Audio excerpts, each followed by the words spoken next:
announcement has been paid for by the new Howell order. Whether the team is giving us the highest of highs, the bluest of blues, we'll cover it all here. Commanders Nightly News. I, of course, am your host, Louie T. Thank you for joining me. Let's get to tonight's lead story. So week number 10 poses a matchup and a task that I don't think Sam Howell has really faced in his career. And I think this is the biggest challenge of his young NFL career. This will be his 11th start. Right now, Sam Howell is 5-5. And for some, he may be at a crossroads. For them, I don't know how you can't be sold on Sam Howell already, but there's still a lot of people using words that cast doubt potentially on his long-term future here. Again, I don't really know what else he needs to do. He's shown you steps of making improvements in areas that were concerning, most notably the sacks. At this point, it's so hard to find the guy in this league. You should know, if you've been a fan of this team for any amount of time, we've been searching since the 80s.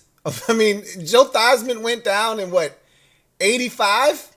And we've been searching ever since. I mean, what are we talking about here, right? I mean, Kirk Cousins is the closest we've ever come, and most of the fan base wanted that man gone, right? So here's an opportunity to get the guy. And I think we've got him.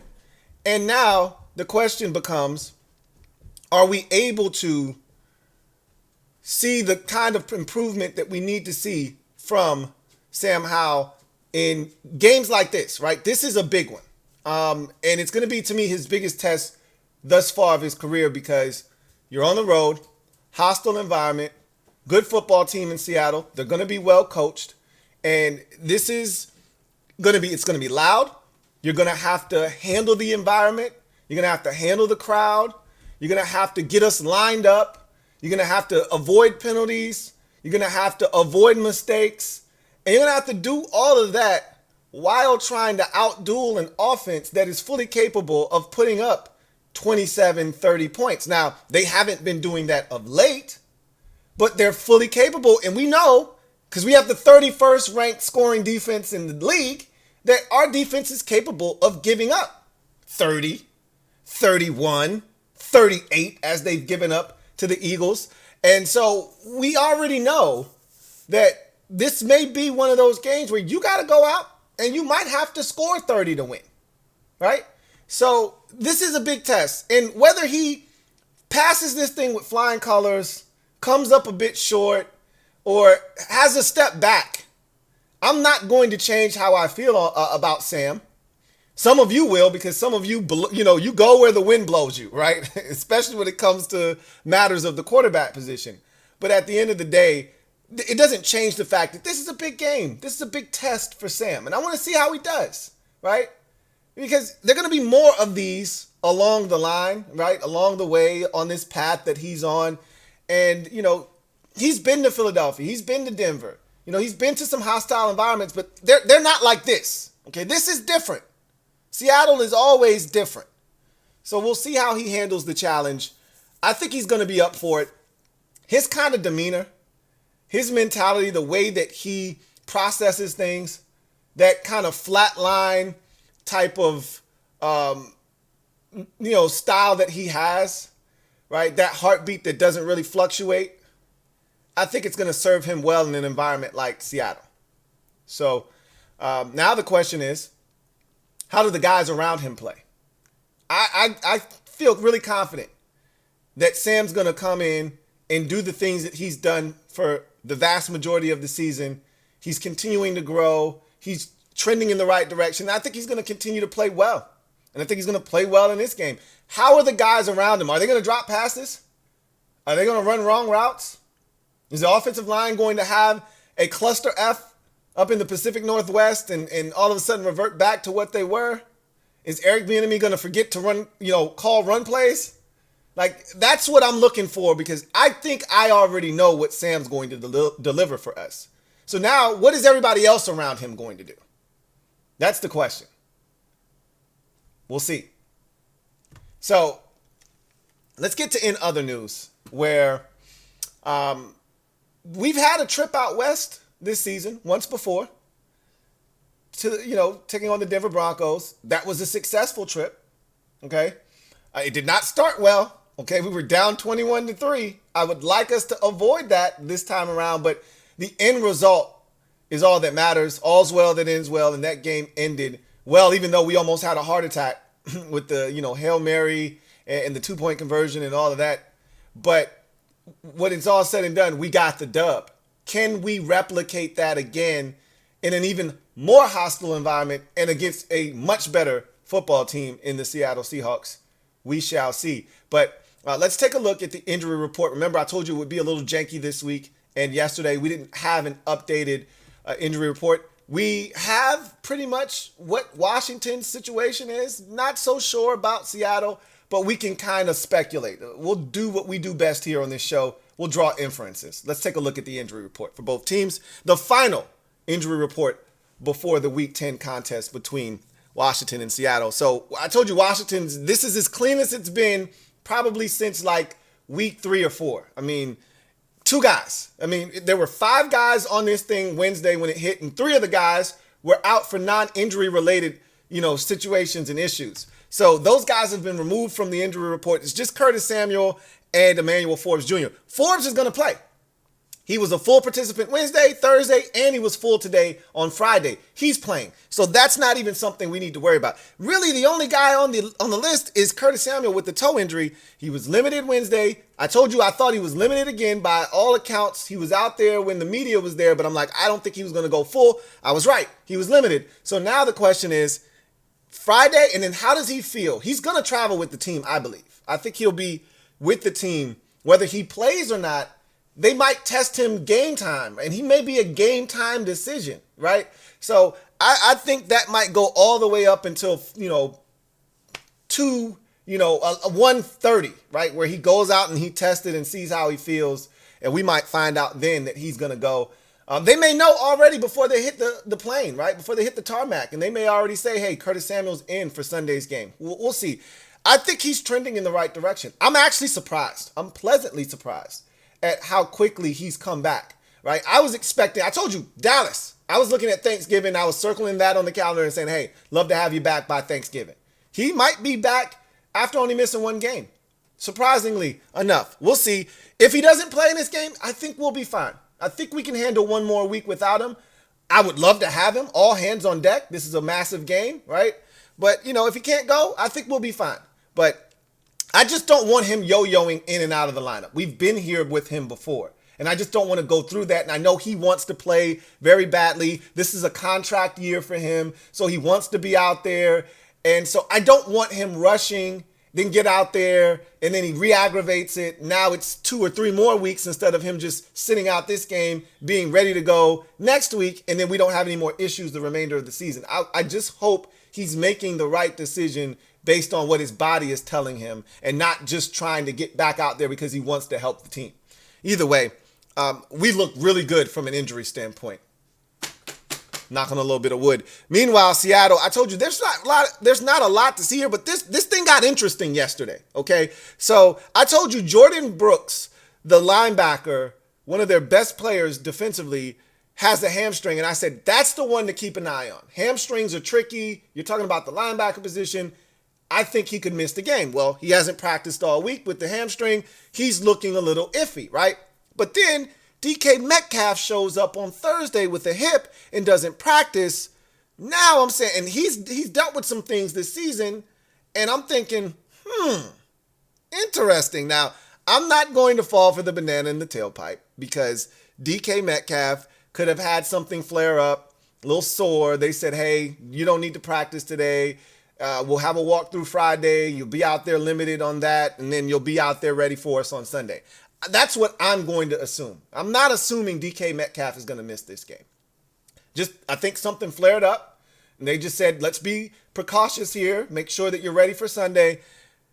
It'll be interesting to see what happens with him. Obviously, that's the guy we were most afraid of. I mean, don't sleep on Tyler Lockett and Jackson Smith and Jigba, but this freak known as DK Metcalf, that's the guy that has us over here shivering and shaking, right?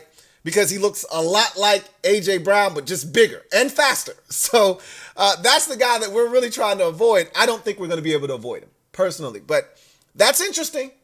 I don't know if it's important. I think it's just interesting at this point. It'll become important if he can't go on a Friday when it's just essentially a walkthrough. Then it becomes important. I think it's interesting. I think he's playing. But you look at all the DMPs, that's all you really need to be concerned about. Anthony Bradford, offensive lineman, Jordan Brooks, linebacker, and DK Metcalf. Mario Edwards Jr., vet rest. I'm not going to really pay too much attention to that. I just look at those three guys in particular, Anthony Bradford, Jordan Brooks, and DK Metcalf. And really the two that I'm concerned with are Jordan Brooks and DK Metcalf. I think Jordan Brooks is still, and I said this on Wednesday, watch him. I'm going to reiterate this. I think Jordan Brooks is the only guy of this entire group of guys that are on this list that's going to miss the game on Sunday. Everybody else I expect to play. Period. End of discussion. But again, keep an eye on DK Metcalf and his status and see what's going on with him. But if I had to guess, I'd say he's going to play. So everybody else is, whether you're limited or a full participant, they're going to play. So we're not going to catch any breaks, it doesn't look like, other than Jordan Brooks potentially at the linebacker position. I don't think we're going to get a break with DK Metcalf. But you know what? Not really looking for any breaks. You know what I'm saying? If you get one, I'm cool. I'm taking it. I'm not giving back any opportunities. I take all gifts and handouts.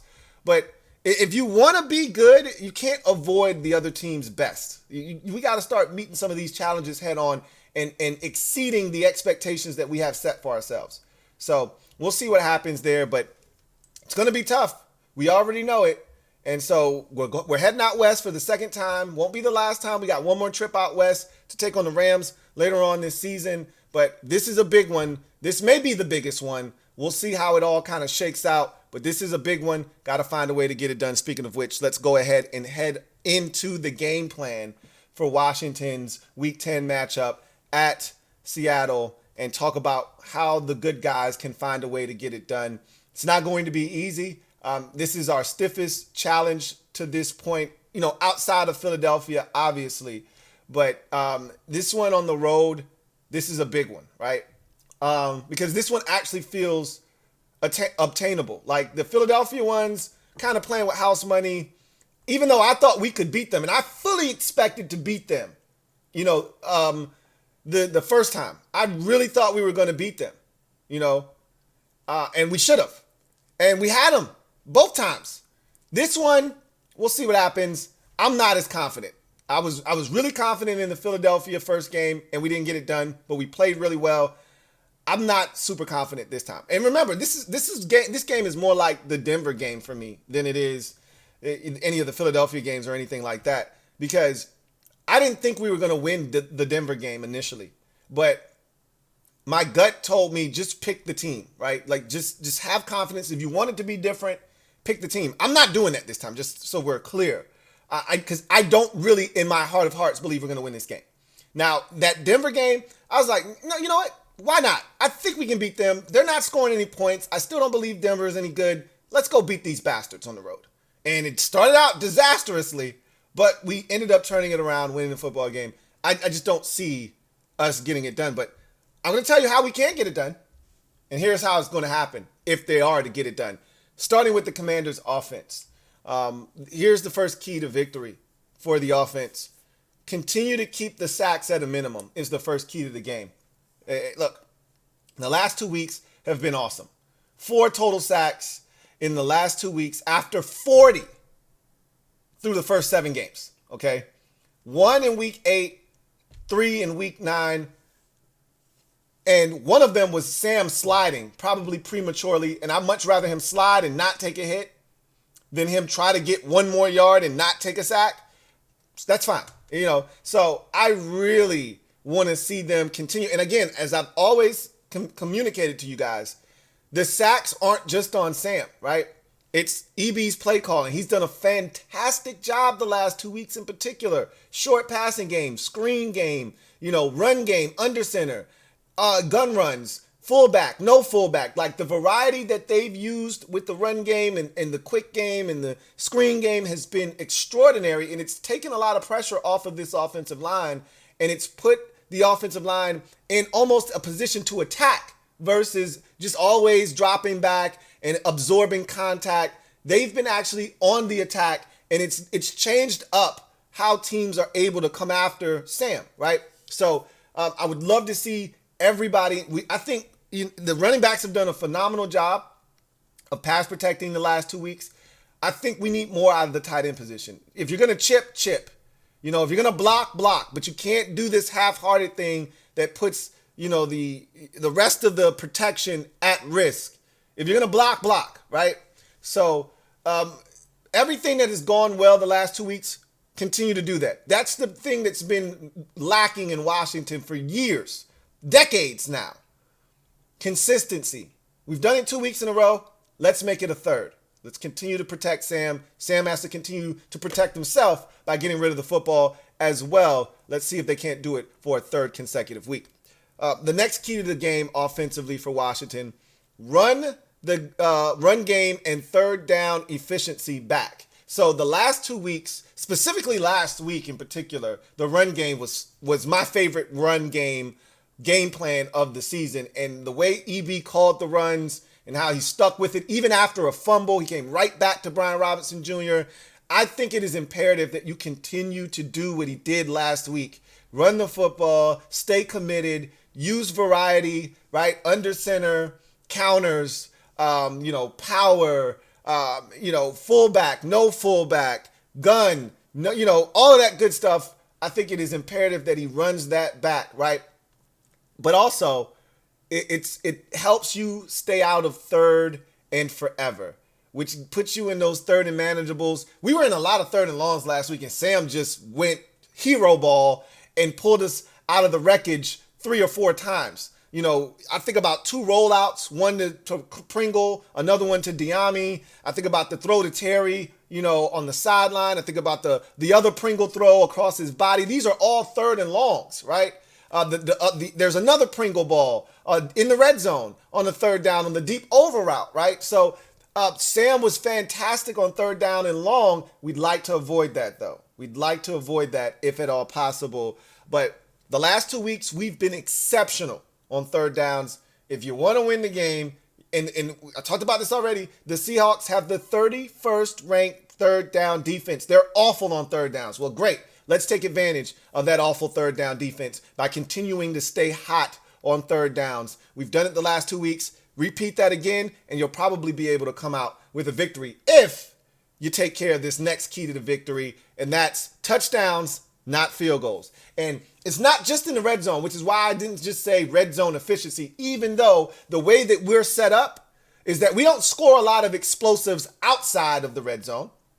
Okay, a lot of our touchdowns come from within the red zone. However, as we did against Denver, the first time we went out west, we had a bunch of explosives outside of the red zone. Last week, our, biggest touchdown of the game came outside of the red zone to Jahan Dotson. So even when you get into those situations, in those areas, look for the end zone, right? Look to strike and score and touch pay dirt. But when we get in the red zone, we got to go back to what we were earlier in the season when we were almost automatic in the red zone. Last week, we were 1 of 4. That's loser football. You will not beat Seattle. I guarantee you will not beat the Seahawks going 1 of 4 in the red zone. We have to clean that up. If we get in the red zone, we have to find the end zone and put pressure on them to keep pace with this offense. Touchdowns, not field goals, are going to ultimately win this game. Yes, when we have to kick them, I need Joey to deposit them through the uprights, but we want touchdowns. We do not want field goals, if at all possible, in this game. That's what's going to win us this game, okay? 3 touchdowns at a bare minimum. You're not going to win this game scoring 20 points. I assure you of that. You're going to need at least 24 points, bare minimum, to beat Seattle. That's going to require 3 touchdowns. You're going to have to be good in the red zone. And if you're outside of the red zone, you need to be sharp there as well. Find a way to find pay dirt and not find field goal opportunities, okay?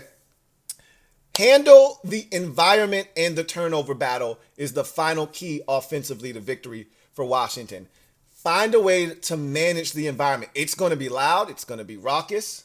We know that it's going to be a hostile environment. Seattle is desperate to bounce back. They're coming off of their worst drubbing of the season. You don't think they're hungry? You don't think they're starving to get back out on the field and erase last week's performance from the memory bank? You don't think they're dying to get that taste out of their mouth? They're back home cooking. They see a very vulnerable opponent. They see food. They look at us and they say, here's an opportunity to get back on track.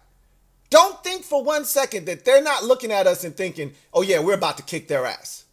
You know, we got to take this out on somebody because the Ravens did us dirty last week. We got to take this out on somebody. And we might just be that unlucky opponent if we don't come in there, handle the environment, and we got to win the turnover battle as well.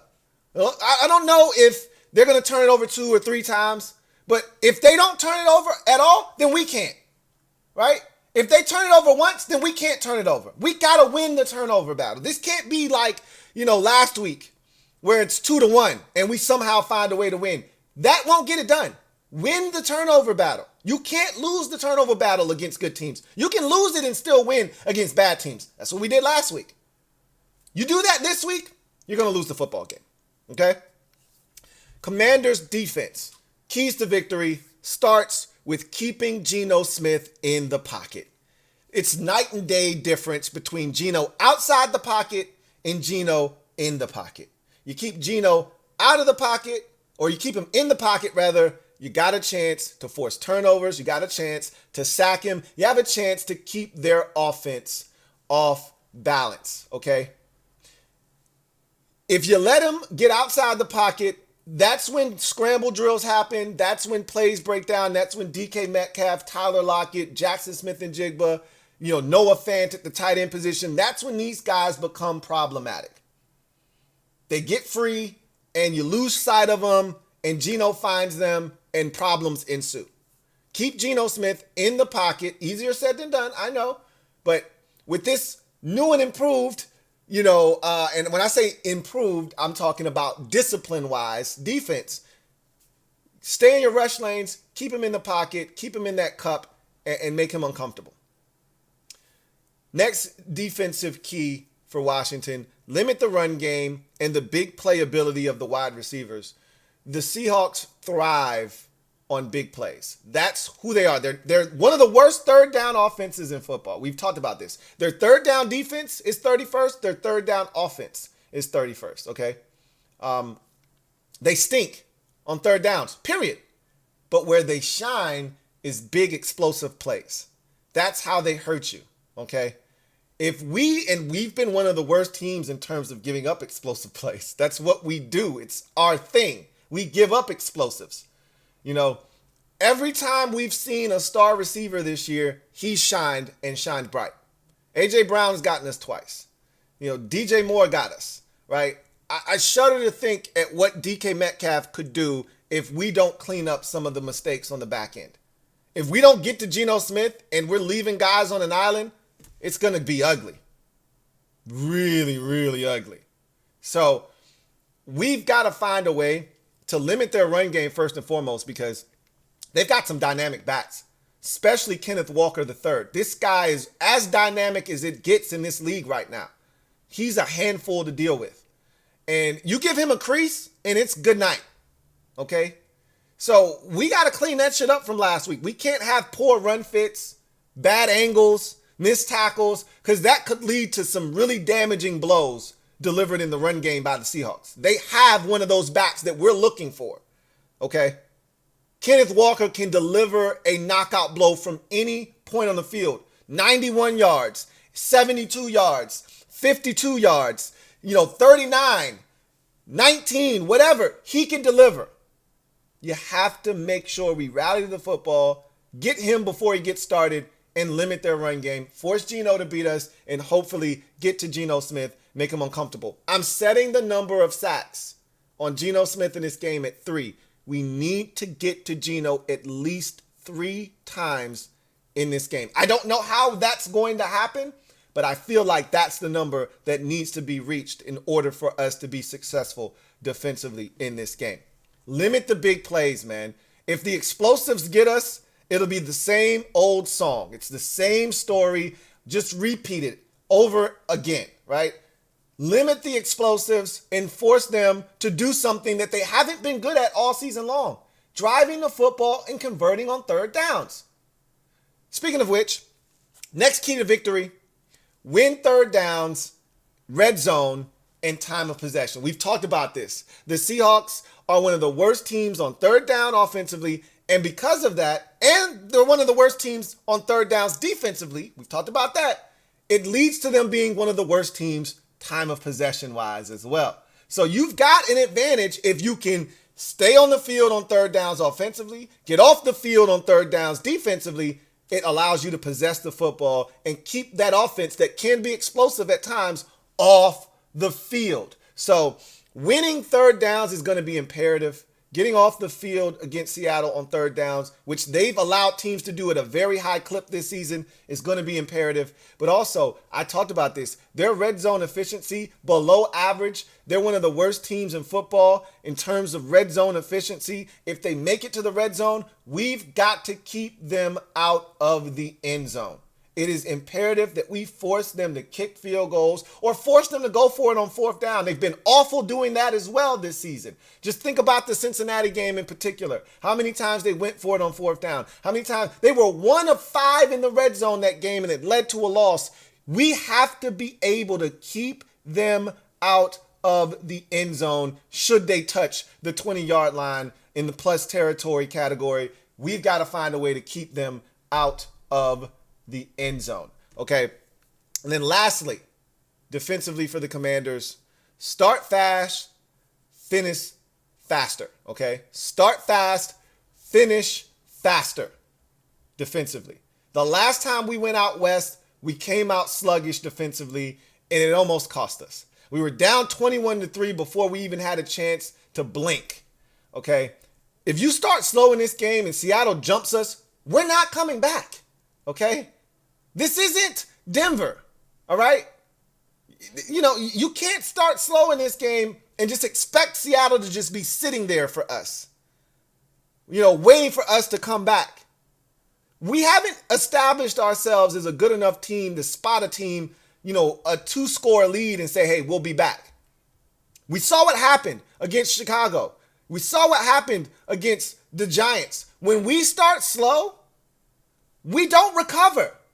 Most of the time, especially on the road. The Denver game is the only example we have of this team bouncing back after a slow start. But Seattle isn't Denver, okay? So we have to start fast. And actually, we've done a really good job of doing that. Each of the last, 3 out of 4 weeks stands for the Giants game. We started fast in Atlanta. We started fast against Philadelphia, and we started fast last week against New England. Let's start fast again. If we can do that, it gives us a greater chance of winning the football game. And then it's not good enough to just start fast, because we started fast against Philadelphia. We started fast against Atlanta. We started fast against New England, but we didn't finish the Philadelphia game fast. We didn't finish the Atlanta game fast. We didn't finish the New England game fast. Or we survived in Atlanta. We survived in New England. But we didn't finish those games fast.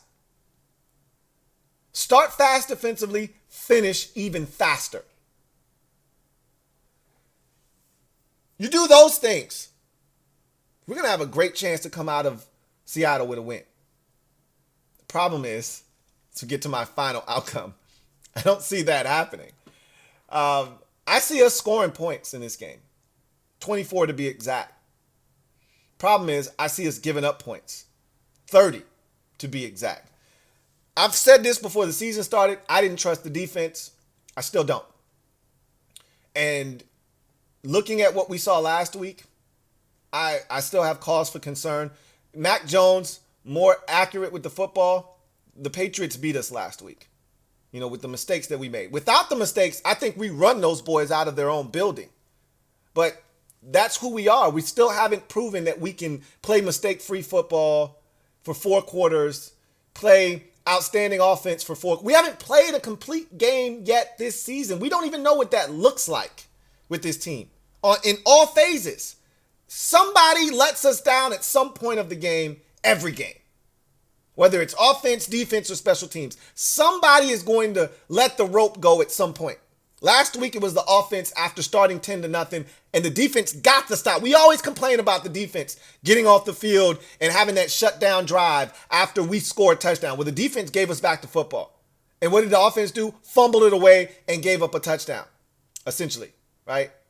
And so somebody always we take turns, right? The special teams, the offense, we take turns, doing our part to make sure that it's never easy. One of these games, maybe, just maybe, we'll put it together. Maybe it's this week. Maybe it's not. Just find a way to do enough to win. We'll see. I just don't see it happening. They haven't instilled enough confidence in me defensively that they'll be able to get it done against an explosive team like Seattle. I saw opportunities last week, and Mac Jones and his receivers just weren't able to get it done. I see those same opportunities being presented to Geno Smith, and I don't see Geno missing. That's the difference. And that's why I see Seattle coming out victorious in this game, 30-24 over the good guys, dropping us to 4-6 on the season. And it doesn't dash any playoff hopes, all playoff hopes, but it does make it a lot tougher. It does make it a lot tougher because now you're going to have to win a game that we aren't expected to win. You're going to have to either beat Dallas on Thanksgiving in Dallas, or you're going to have to beat Miami at home in week 13 right before the bye. You're going to have to go and do something that people don't think you're going to be able to do. There's usually one of those in there somewhere in the season. Maybe this is the year that it just doesn't exist for us. Whatever the case may be. What says you? Leave it down in the comment section. What do you think is going to occur in this game?